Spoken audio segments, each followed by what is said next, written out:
Au nom du président du Comité national de suivi de la mise en œuvre de la stratégie régionale d'inclusion financière, je suis ravi et honoré de pouvoir m'adresser aux membres et invités de notre groupe de travail qui sont réunis en cette heureuse circonstance. Heureuse circonstance parce que la BCEAO a bien voulu organiser cette semaine de l'inclusion financière, nous y associer en tant que CNSMO au niveau national, avec bien entendu le soutien très dynamique et très performant de l'UNCDF. Je vous en remercie au nom du président du CNSMO. Il s'agit d'une occasion renouvelée qui m'est offerte de m'exprimer devant une assemblée composée de professionnels avertis. Cela veut dire donc qu'il n'est nul besoin d'argumenter sur le potentiel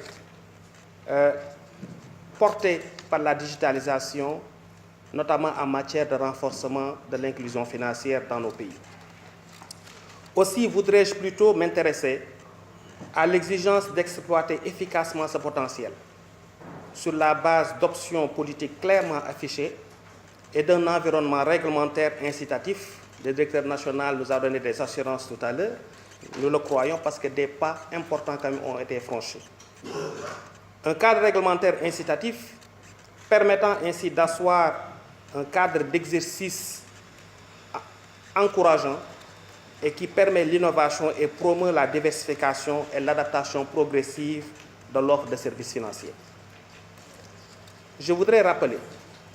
que son Excellence, Monsieur le Président de la République, a bien voulu inviter à plusieurs reprises les autorités publiques, le secteur privé, ainsi que les partenaires techniques et financiers à construire les synergies permettant d'éradiquer l'exclusion financière qui génère sans nul doute une forme redoutable d'exclusion, celle-là économique et sociale. En effet, le consensus est fait sur le rôle central de l'inclusion financière en ce qu'elle favorise pour les entrepreneurs comme pour les autres couches de la population une meilleure participation à l'activité économique et améliorant in fine leur performance ou leur qualité de vie.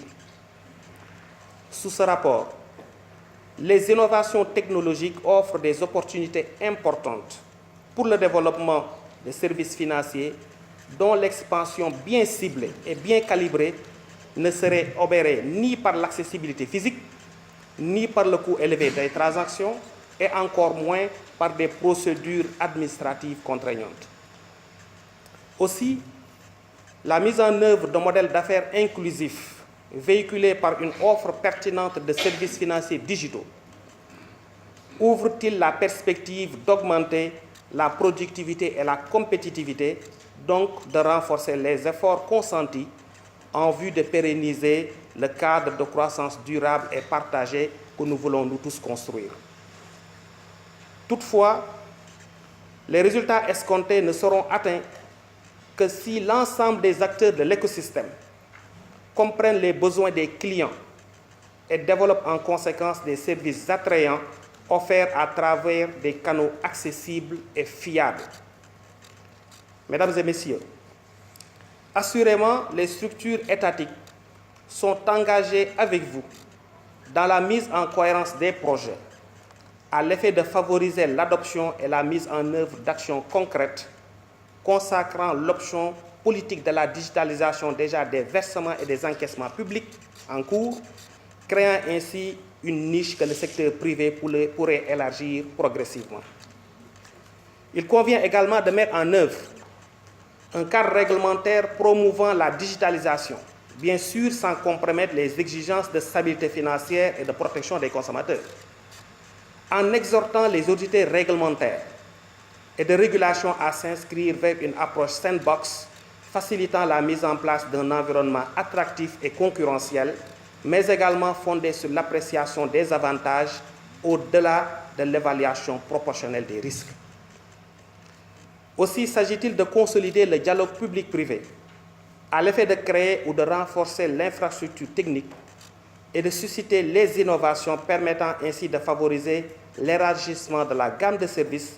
de sorte qu'ils s'ajustent aux besoins et aux capacités des populations et des PME. Subséquemment, il pourra être identifié des mesures incitatrices pour le secteur privé, notamment dans le domaine des innovations destinées aux consommateurs exclus des canaux formels de distribution, de même que pour les MPME,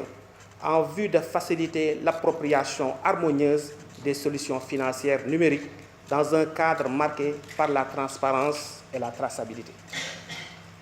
Je ne saurais terminer sans vous réitérer la détermination des pouvoirs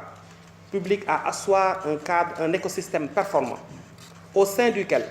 l'ensemble des parties prenantes s'engagent à créer des synergies aptes à favoriser l'inclusion financière sans obérer la rentabilité ou la viabilité des fournisseurs de services, banques, fintech,